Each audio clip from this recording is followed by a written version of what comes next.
ನಿಮ್ಮ ಒಂದು ಸಮಸ್ಯೆಗಳಿಗೆ ಕೆಲವು ಬೇರೆ ಬೇರೆ ರೀತಿಯಲ್ಲಿ ಹಣ ತರಲಿ ಪ್ರಯತ್ನ ಪಡ್ತೀವಿ.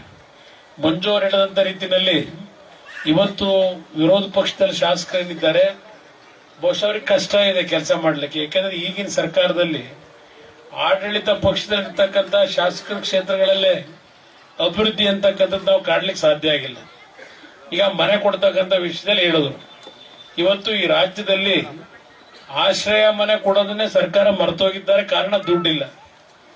ಕಳೆದ 5-6 ವರ್ಷದಿಂದ ಇವತ್ತು ಮನೆಗಳನ್ನ ಕೊಡ್ತಕ್ಕಂಥಲ್ಲೂ ಸಹ ಸರ್ಕಾರ ಇವತ್ತು ಯಾವುದೇ ಆಶ್ರಯ ಸ್ಕೀಮ್ನ ಮನೆಗಳನ್ನ ಬಿಡುಗಡೆನೂ ಮಾಡಲಿಲ್ಲ. ಅದು ಒಂದು ಹಾಳಾಗೋಗ್ಲಿ.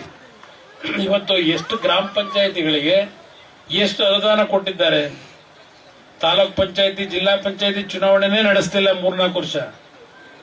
ಇವತ್ತು 5 ವರ್ಷ ಆಯ್ತಾ ಬಂತು. ಇಮ್ಮೆ ಬಂದ್ರೆ 5 ವರ್ಷ ಆಯ್ತು.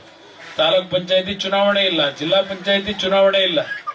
ಕೇಂದ್ರ ಸರ್ಕಾರದಿಂದ 15ನೇ ಹಣಕಾಸು ಆಯೋಗದಲ್ಲಿ ಗ್ರಾಮ ಪಂಚಾಯತಿ ಅಭಿವೃದ್ಧಿಗೆ ಅಂತೇಳಿ ಕೊಟ್ಟಂತ 500 ಕೋಟಿ ಹಣ ಇವತ್ತು ಸಹ ಪಂಚಾಯತಿಗಳಿಗೆ ಬಿಡುಗಡೆ ಮಾಡ್ಲಿಕ್ಕೆ ಆಗಿಲ್ಲ ಈ ಸರ್ಕಾರದಲ್ಲಿ. ಇದು ನಡೀತಾ ಇರತಕ್ಕಂಥ ಆಡಳಿತ. ಈ ರಾಜ್ಯದಲ್ಲಿ ಒಂದು ಸರ್ಕಾರ ಇದೆ ಅಂತಕ್ಕಂಥ ಭಾವನೆಗಳೇ ಜನ ಮರೆಯತಕ್ಕಂಥ ಒಂದು ಪರಿಸ್ಥಿತಿಗಳು.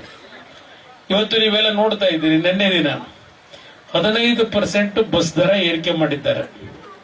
ಇವತ್ತು ಬಹುಶಃ ನೀವು KR ಪೇಟೆಯಿಂದ ಮೈಸೂರಿಗೆ ಹೋಗೋದಾದ್ರೆ ಕನಿಷ್ಠ ನಿಮಗೆ 30-35 ರೂಪಾಯಿ ಹೆಚ್ಚಿಗೆ ಹಣ ಕೊಡ್ಬೇಕೀಗ. ಏನಾದ್ರು KSRTC ಬಸ್ಸಲ್ಲಿ ಹೋಗ್ತೀವಿ ಅಂದ್ರೆ, ಇಲ್ಲ ಇಲ್ಲಿ KR ಪೇಟೆಯಿಂದ ಹಾಸನಕ್ಕೆ ಹೋಗ್ತೀವಿ ಅಂದ್ರೆ 20-25 ರೂಪಾಯಿ ಜಾಸ್ತಿ ಇರಬಹುದು. ಈಗ ಎಲ್ಲ ಕಡೆ ಇವತ್ತು ಬೆಂಗಳೂರಿಂದ ಮೈಸೂರಿಗೆ 90 ರೂಪಾಯಿ ಜಾಸ್ತಿ ಆಗಿದೆ. ನಮ್ಮ ಹೆಣ್ಮಕ್ಳಿಗೆ ಫ್ರೀ ಬಸ್ ಕೊಡ್ತೀವಿ ಅಂತ ಹೇಳಿ ಇವತ್ತು ಮತ್ತೆ ಇನ್ನೊಂದು ರೀತಿಯಲ್ಲಿ ಈ ಬೆಲೆ ಏರಿಕೆಯನ್ನು ಮಾಡಿದ್ದಾರೆ. ಬಸ್ಸಿನ ದರನ, ನೀರಿನ ಮೇಲೂ ದರ ಈಗ ಜಾಸ್ತಿ ಆಗ್ತದೆ. ಈಗ ಸದ್ಯದಲ್ಲಿ ಹಾಲಿನ ದರನು ಜಾಸ್ತಿ ಮಾಡ್ತಾರೆ. 5 ರೂಪಾಯಿ ಮಾಡಬೇಕು ಅಂತ ಹೊರಟಿದ್ದಾರೆ. ಆದ್ರೆ 5 ರೂಪಾಯಿ ಜಾಸ್ತಿ ಮಾಡಿದ್ದು ನಿಮಗ್ ಕೊಡೋದಿಲ್ಲ ದುಡ್ಡನ್ನ. ನಿಮಗೇನು ಪ್ರೋತ್ಸಾಹಧನ ಅನ್ನೋದೇ ಬಂದು ಬಹುಶಃ 5 ತಿಂಗಳಾಯ್ತು 6 ತಿಂಗಳಾಯ್ತೋ ಗೊತ್ತಿಲ್ಲ. ಸುಮಾರು 600-700 ಕೋಟಿ ಹಣ ಇನ್ನೂ ಬಿಡುಗಡೆ ಆಗಲಿಲ್ಲ. ಹಾಲನ್ನ ಉತ್ಪಾದನೆ ಮಾಡ್ತಕ್ಕಂಥ ನಮ್ಮ ತಾಯಂದ್ರಿಗೆ ಇವತ್ತು ಪ್ರೋತ್ಸಾಹಧನ 5 ರೂಪಾಯಿ ಏನು ಕೊಡಬೇಕು, ಆ ದುಡ್ಡು ಬರಲಿಲ್ಲ. 2,000 ರೂಪಾಯಿ ಕೊಡೋದನ್ನೇ 2,000 ಕೊಟ್ಟು ಅಂತ ಹೇಳ್ತಾರೆ. ನಾನು ಒಂದು ನಿಮ್ಗೆ ಗಮನಕ್ಕೆ ತರ್ತೀನಿ. ಇಲ್ಲಿ ಮಾತನಾಡ್ಬೇಕಾದ್ರೆ ಹೇಳ್ತಾ ಇದ್ದಲ್ಲ ಪಂಚರತ್ನ ಕಾರ್ಯಕ್ರಮ, ನನ್ನ ಒಂದು ಯೋಜನೆಗಳನ್ನ ನಮ್ಮ ಜನ ನೀವು ಅರ್ಥ ಮಾಡ್ಕೊಳ್ಳಿಲ್ಲ. ಆ ಕಾರ್ಯಕ್ರಮದಲ್ಲಿ ನಾವು ಪ್ರತಿ ಗ್ರಾಮದಲ್ಲಿ, ಗ್ರಾಮ ಪಂಚಾಯಿತಿಯ ಕೇಂದ್ರದಲ್ಲಿ ಅತ್ಯಂತ ಸುಸಜ್ಜಿತವಾದಂತಹ ಶಿಕ್ಷಣಕ್ಕೆ ಮಕ್ಕಳಿಗೆ 1ನೇ ತರಗತಿಯಿಂದ 12ನೇ ತರಗತಿವರೆಗೆ ಕನ್ನಡದಲ್ಲಿ ಓದ್ತಕ್ಕಂಥ ಮಕ್ಕಳಿಗೆ ಕನ್ನಡ ಸ್ಕೂಲು, ಇಂಗ್ಲಿಷ್ ಅಲ್ಲಿ ಓದ್ತಕ್ಕಂಥ ಮಕ್ಕಳಿಗೆ ಇಂಗ್ಲಿಷ್, ದೊಡ್ಡ ಮಟ್ಟದಲ್ಲಿ ಶಿಕ್ಷಣಕ್ಕೆ ಚಾಲನೆ ಕೊಡಬೇಕು ಅಂತ ಇದ್ದವನು.